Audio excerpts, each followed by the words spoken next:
Deadly fire raises safety concerns about subdivided flats. Kindergarten queues put spotlight on a lack of school places. And Asia-Pacific leaders gather for the APEC summit.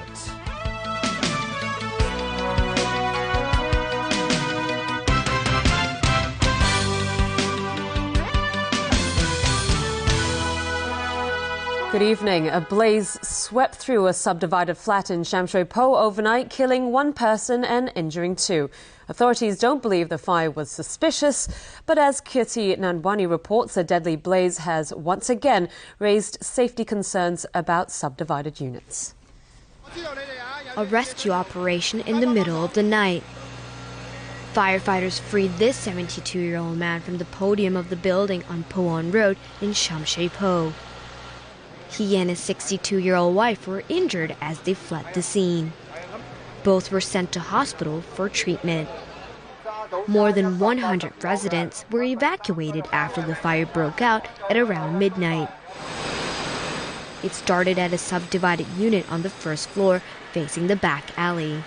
It took firefighters about 20 minutes to put out the blaze.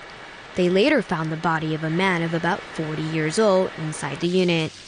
He's believed to have lived there for more than a decade. The landlord of the subdivided flat has been asked to cooperate with the police investigation. The flat was subdivided into 12 rooms, and 10 of them were occupied.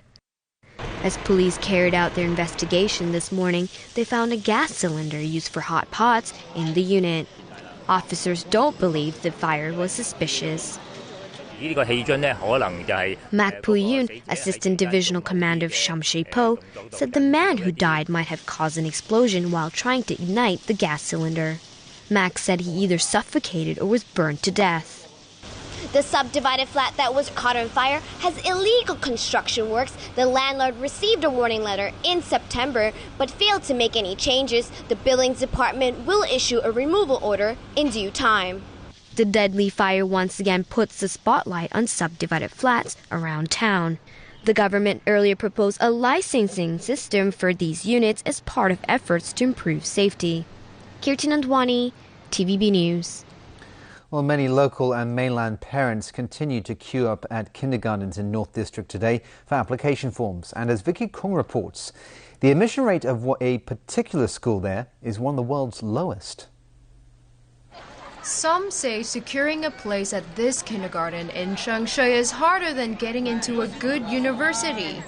With mainland parents scrambling for school places in North District, the chance of getting into this kindergarten is less than 10%. More than 1,000 applicants are fighting for 90 places. This local parent said there may be enough kindergarten places around Hong Kong, but definitely not in this area. The Democratic Party today petitioned against what it sees as the lack of school places. It estimated that North District has 4,000 places for first-year kindergarteners. But government figures showed there are more than 36,000 mainland children who were born in Hong Kong and are eligible for a spot. We urge the North District kindergartens to admit the local student first for the benefit of the North District student and their family. This man from Shenzhen thinks schools should treat everyone the same, regardless of their background. Parents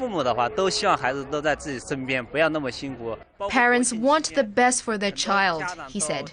He wants his boy to study here because Hong Kong offers a better living environment. He also thinks the government should come up with a backup plan so that children who don't get admitted now can still have other options to study in Hong Kong in the next school year. For Hong Kong parents, these long queues are a threat to the children's right to education. For mainland parents, long hours of waiting is simply a step for better schooling. But wherever these parents are from, they have one single demand: for better planning from the Education Bureau. Secretary for Education Eddie Ng insisted today that Hong Kong has enough kindergarten places. Ng blamed the queuing phenomenon on sellers' parents who try to apply to too many schools. And officials will discuss with kindergartens next week the possibility of online applications, even though the schools have already said they don't have the manpower to handle them. Vicky Kong, TVB News. There's a lot of talk about universal suffrage in the 2017 chief executive election. But what about the Legislative Council election a year before that? The convener of the Alliance for True Democracy said today functional constituency lawmakers need to realise their seats will have to go eventually. The Alliance for True Democracy has put forward proposals that would pave the way for what it calls a more democratically elected legislature. That is, to reduce the number of functional constituency seats in 2016 and get rid of them completely in the 2020 election. Speaking to TVB News today, Alliance convener Joseph Cheng said the proposal would give candidates different options to contest directly elected seats. These include the current proportional representation system used in the 5 geographical districts, as well as other single-seat constituencies used in district council elections where candidates win with a simple majority. Some are very good in doing grassroots services and so on. They want to concentrate their work on single-seat constituencies, whereas some people have a territory-wide appeal and they think that what they do serves the entire Hong Kong community, and such an arrangement probably will favor our business leaders. He stressed that those who were catering only to their own sectors won't necessarily lose out in direct elections. They can do very well in competitive elections in view of their big names, their popularity, and their tremendous financial resources. I understand it is difficult for people to give up their privileges, but from a long-term perspective and for the sake of the good of Hong Kong, I think they should have the enlightenment to realize this. Also today, pro-Beijing figure Rita Fang called on people not to be naive about offers by foreign countries to help with the city's political reform. This follows a recent opinion piece by a British official that says his government is prepared to assist Hong Kong in achieving universal suffrage. My view is simply the article does not really help the progress of constitutional development in Hong Kong. It actually unnecessarily casts doubt on the whole situation. But I'm pretty sure that, at least I think, that our pro-democratic friends are not as innocent as to believe it. Fan said her experience tells her governments always have their own hidden agendas. Leaders from around the Asia-Pacific are gathering on the Indonesian resort island of Bali for the annual APEC summit. US President Barack Obama won't be there because of the government shutdown crisis in America, but Secretary of State John Kerry denied that this was a sign of weakness and insisted that Washington is strongly committed to Asia. President Xi Jinping is there. Chief Executive Leung Chun-ying is making an appearance. But conspicuously missing from the annual summit of leaders from around the Asia-Pacific region is US President Barack Obama. He's staying at home in Washington to help break the political deadlock on Capitol Hill, which has seen the US federal government shut down. Much has been made of Obama's no-show and how it could be a sign of America's relative decline and weakness. But today, America's top diplomat John Kerry, who's standing in for Obama, insisted the absence of his boss doesn't change Washington's commitment to Asia. And to all of our friends and foes watching around the world, let me be crystal clear. Do not mistake this momentary episode in American politics as anything less than a moment of politics, or anything more than a moment of politics. But he admitted if the crisis were prolonged or repeated, people would question America's ability to stay the course. Still, a key US ally understood Obama's decision to stay home. And I don't for a moment think that President Obama's decision to stay in the United States during a very challenging time for the US reflects it all on the rebalance. And I think the member economies here have appreciated the fact that Secretary Kerry is so committed to APEC. A strategic pivot to Asia has been a key part of US foreign policy, with Washington renewing or reinforcing alliances with regional allies. Many have interpreted the shift as part of America's strategy to keep tabs on a rising China. Meanwhile, Beijing appears to have been making the most of the void left by Obama's absence, with President Xi stopping in Malaysia to meet the country's leaders past and present. The two nations signed a series of trade agreements. The president has now arrived in Bali for the APEC summit. Meanwhile, the blame game is heating up in Washington as the partial US government shutdown continues. The House of Representatives is holding a session today, but progress is not expected. Yesterday, there was more finger-pointing between Republicans and Democrats over the standoff. The American people don't want their government shut down, and neither do I. Now, the president continues to refuse to sit down with us Republicans. And sadly, that is a hallmark of his presidency. This shutdown could be over today. We know there are the votes for it in the House of Representatives. If Speaker Boehner will simply allow that vote to take place, we can end this shutdown. A whole bunch of families, not just here in Washington, but all across the country, will have the certainty that a paycheck will be coming, that they'll be able to make their mortgage, that they'll be able to pay their expenses, that they'll be able to look after their families.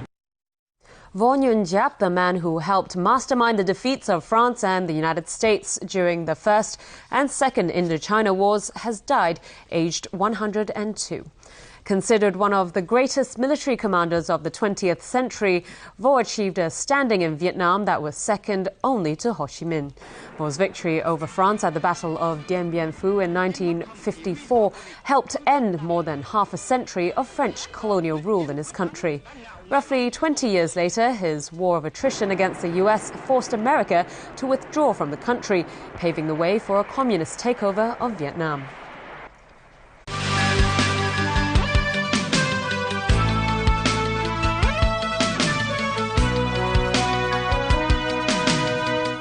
We're back tonight with more local news. Experts have urged the hospital authority to adopt new technology which can detect bacteria more quickly and speed up diagnoses. Rachel Leung reports.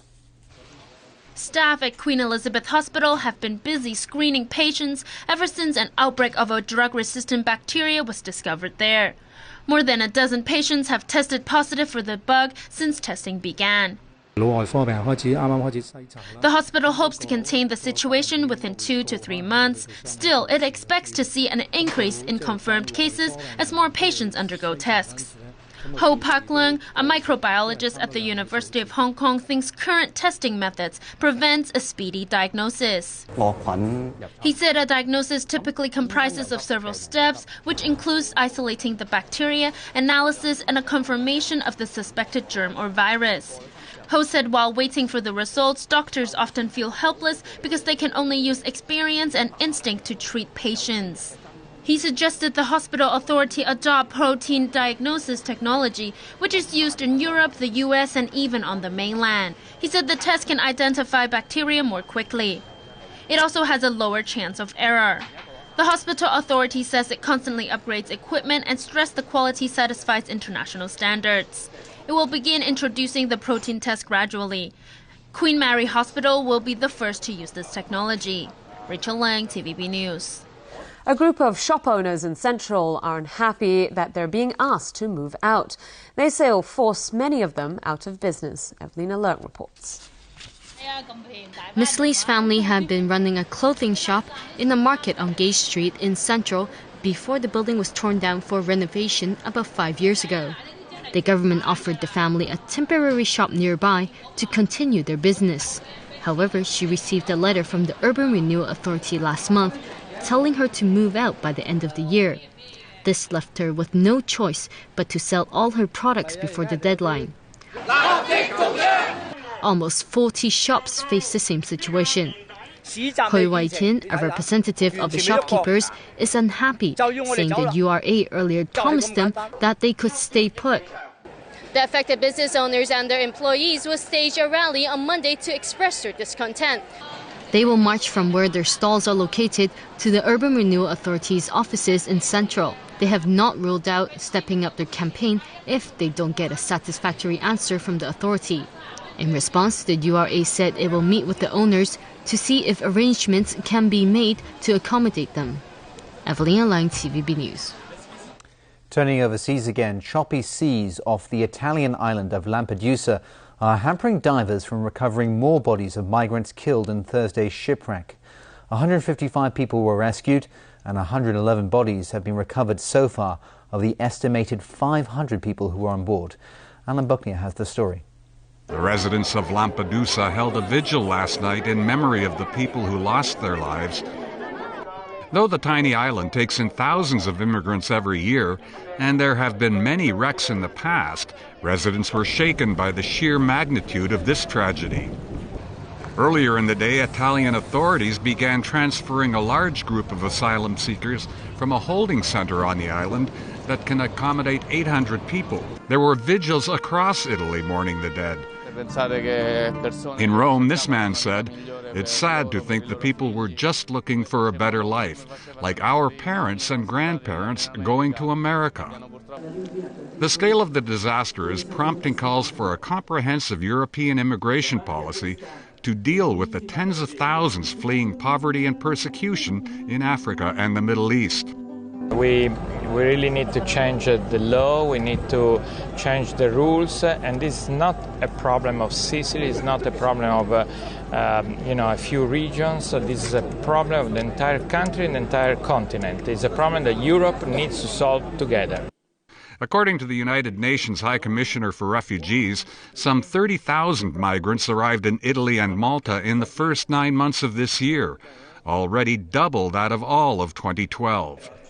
Alan Buckner, TVB News.